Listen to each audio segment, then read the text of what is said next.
Se n'è andata così la torre Amon, che si è accartocciata su se stessa alzando una densa nube di polvere per l'esplosione di 560 microcariche, pari a 25 kg di dinamite.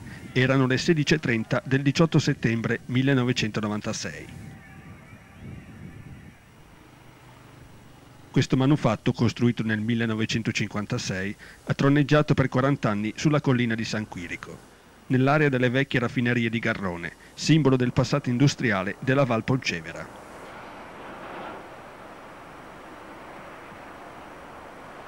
E sì che mi ricordo quando l'hanno costruita. E l'anno con precisione non lo so. Hanno cominciato da poco, poi si sono sempre ingrandite.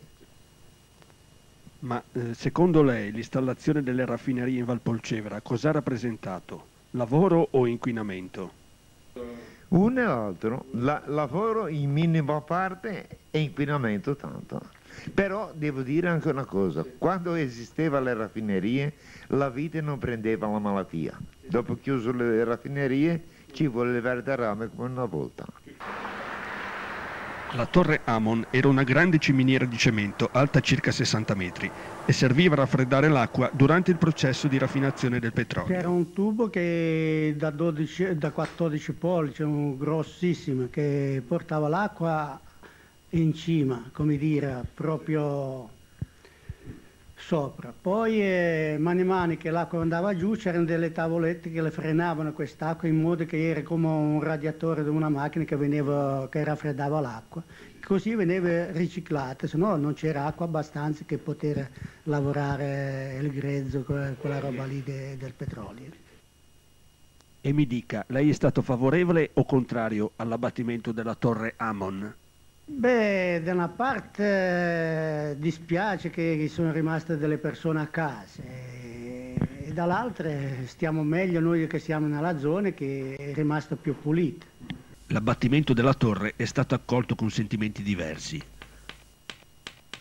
Con soddisfazione da parte di verdi ed ambientalisti, perché quell'area maleodorante che ha accompagnato la vallata per decenni è ormai solo un ricordo. E con qualche lacrima e rimpianto da parte degli ex operai che consideravano la torre parte integrante del paesaggio.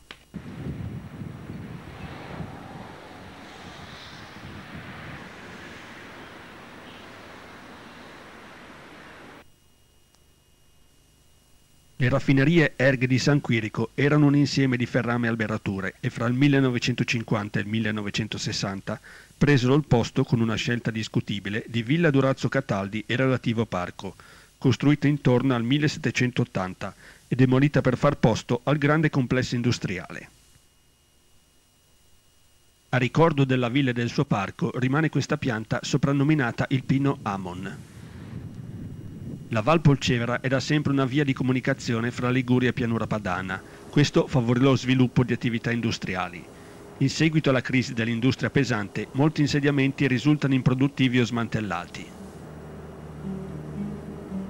Il massiccio fenomeno dell'industrializzazione non interessò solamente la Val Polcevera, ma il ponente genovese in generale.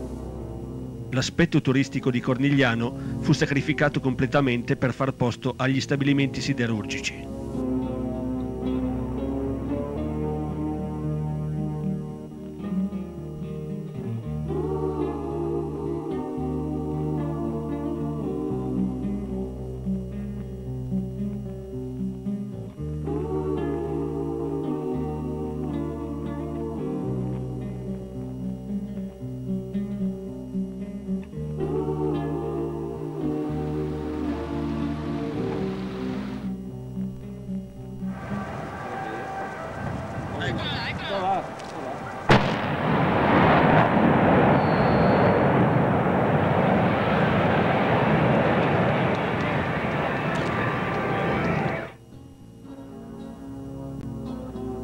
Quindi giù la torre Amon, ultimo pezzo di archeologia industriale, al suo posto un quartiere residenziale con la speranza per il futuro di una riconversione delle industrie, cercando di conciliare occupazione e rispetto per l'ambiente.